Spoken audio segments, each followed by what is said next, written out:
अगली मौत किसकी। संजीव अपने दोस्तों राघव और प्रतीक के साथ बियर बार में बैठकर बियर पी रहा था। संजीव आज बहुत खुश लग रहा था। अरे यार, आज की पार्टी में तो मजा आ गया। तुम दोनों दोस्तों के साथ तो मेरी जिंदगी इतनी अच्छी है कि क्या बताऊं कितनी अच्छी है। अरे भाई, अब दोस्ती की है तो जीना मरना सब साथ में। हाँ, अरे अरे यार सुनो, जल्दी से एक बियर और ऑर्डर करते हैं ना, एक आखिरी, और उसके बाद ये जश्न यहीं खत्म हो जाएगा। अरे हाँ हाँ, क्यों नहीं। वेटर, जल्दी से 2 बियर की बोतल लेकर आओ। आज मेरे दोस्तों को जश्न मनाना है, क्यों? इतने में वहां पर एक बहुत सुंदर लड़की छोटे छोटे कपड़े पहनकर हाथ में बियर की बोतल लेकर उसके पास आती है। ये लीजिए, आपने बियर ऑर्डर की थी ना, मैं लेकर आ गई। क्या बात है यार, इस बार की वेटर तो बड़ी सुंदर है। अब बियर लेकर आई हो तो अपने हाथों से ही पिला दो ना। हाँ हाँ, क्यों नहीं, जैसा आप बोलोगे मैं वैसा ही करूँगी। क्या बात है यार, अब तो लगता है रोज यहीं आना पड़ेगा। उसके बाद वो लड़की उन तीनों को बियर सर्व कर देती है। पार्टी करने के बाद वो तीनों अपने अपने घर जाते हैं। प्रतीक संजीव और राघव को उनके घर छोड़कर जैसे ही अकेला अपनी कार में आकर बैठता है तो अचानक उसे एहसास होता है जैसे उसकी कार की पीछे वाली सीट पर कोई बैठा हुआ है। वो तुरंत पीछे मुड़कर देखता है। तुम यहाँ क्या कर रही हो? और तुम मेरी कार में कब आई? अरे तुम तो बार में वेटर थी ना।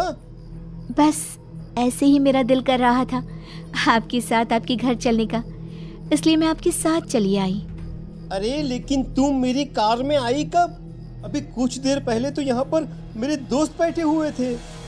प्रतीक के इतना बोलते ही उस लड़के का चेहरा खतरनाक तरीके से बदल जाता है। उसकी आंखें पत्थर की तरह सफेद और पूरे शरीर पर नीली नीली नसें उभर आती है। गाड़ी चलाओ, पूरी स्पीड में चलाओ, और अगर तुमने गाड़ी रोकने की कोशिश भी की तो मुझसे बुरा कोई नहीं होगा। डर की वजह से प्रतीक के पसीने छूटने लगते हैं। उसका शरीर बुरी तरह से कांप रहा था। प्रतीक बिना कुछ सोचे समझे कार को फुल स्पीड से चलाना शुरू करता है। चलते चलते वो शहर से दूर एक पहाड़ी पर पहुंच जाता है और सामने अब सिर्फ पहाड़ी का किनारा दिख रहा है, जिसे देख प्रतीक घबराकर अचानक से कार को ब्रेक लगाता है। देखो देखो देखो देखो, मुझे छोड़ दो मुझे। अगर मैंने गाड़ी जरा सी भी आगे बढ़ाई तो हम दोनों नीचे गिरकर मर जाएंगे। ये तो तुम्हें पहले सोचना चाहिए था ना। अब कुछ नहीं हो सकता।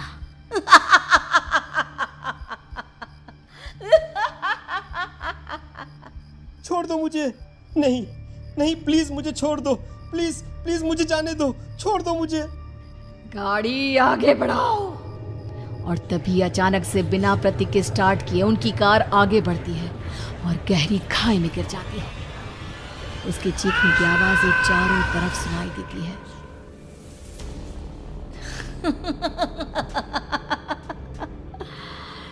तुझे मारकर मेरे कलेजे में जल रही आग को थोड़ी शांति तो मिल गई, लेकिन अभी ये कहानी खत्म नहीं हुई।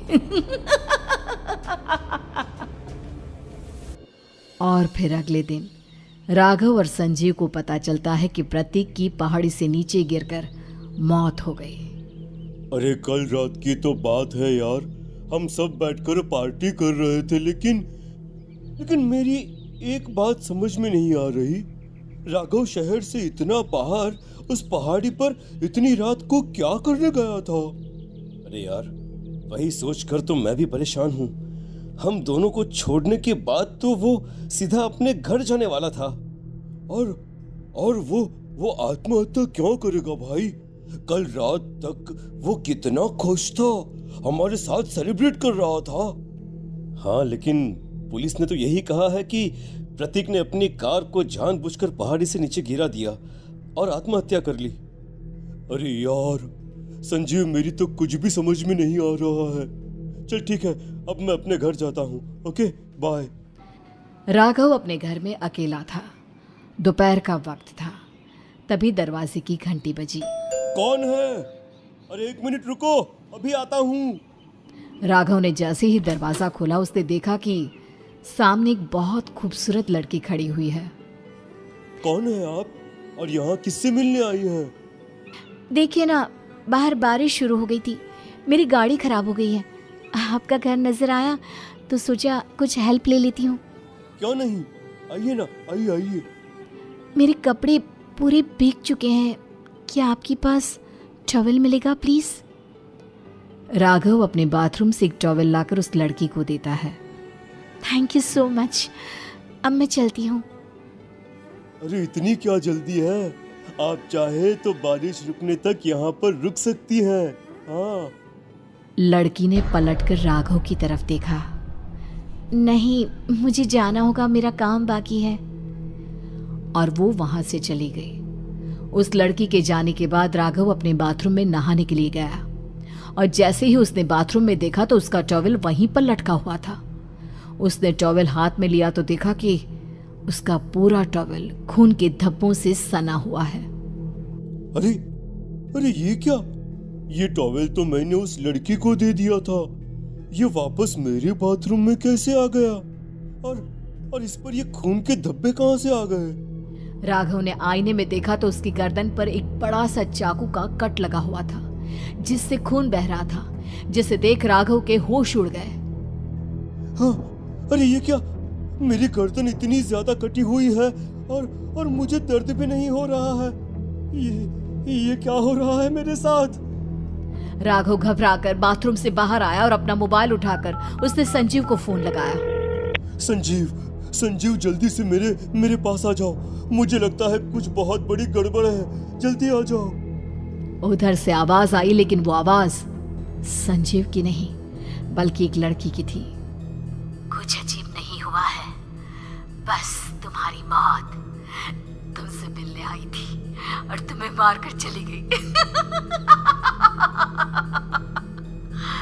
अब तुम इस दुनिया का हिस्सा नहीं हो राघव, इसलिए तुम्हें अपनी गर्दन के कटने का दर्द भी महसूस नहीं हो रहा। नहीं, ऐसा नहीं हो सकता, ऐसा नहीं हो सकता। कौन हो तुम? तुम्हारी मौत।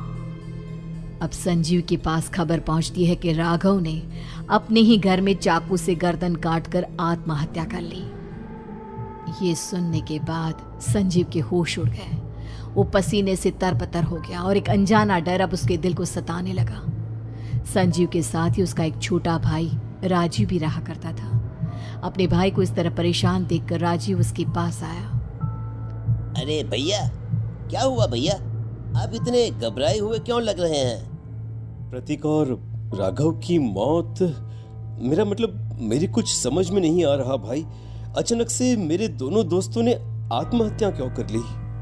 अरे वो तो मेरी भी समझ में नहीं आ रहा है भैया। हाँ, हो सकता है कि कोई परेशानी होगी और इसीलिए उन्होंने ऐसा किया होगा। हाँ, लेकिन दोनों की जिंदगी में एक साथ परेशानी और दोनों का इतनी खतरनाक तरीके से आत्महत्या करना, कहीं ऐसा तो नहीं मैं भी मर जाऊंगा? अरे आप ऐसी बातें क्यों कर रहे हैं भैया? वैसे ही मैं इतना परेशान हूँ। जब से अंजलि ने मेरा साथ छोड़ा है तब से सब कुछ बहुत अजीब सा हो गया है। रोज रात को डरावने सपने आते हैं। ऐसा लगता है जैसे अंजलि बार बार मेरे सपनों में आकर मुझे डराने की कोशिश करती है। अंजलि का नाम सुनते ही संजीव की आंखें फट गई और उसके गले में आवाज अटक गई। उसके चेहरे पर घबराहट साफ नजर आ रही थी। कौन थी वो लड़की जिसने प्रतीक और राघव को आत्महत्या की आड़ में मौत के घाट उतार दिया? और कौन थी अंजलि जो बार बार राजीव के सपनों में आकर उसे डरा रही थी? अंजलि का नाम सुनकर संजीव इतना घबरा क्यों गया? इन सवालों के जवाब जानने के लिए देखिए इस खतरनाक कहानी का अगला भाग।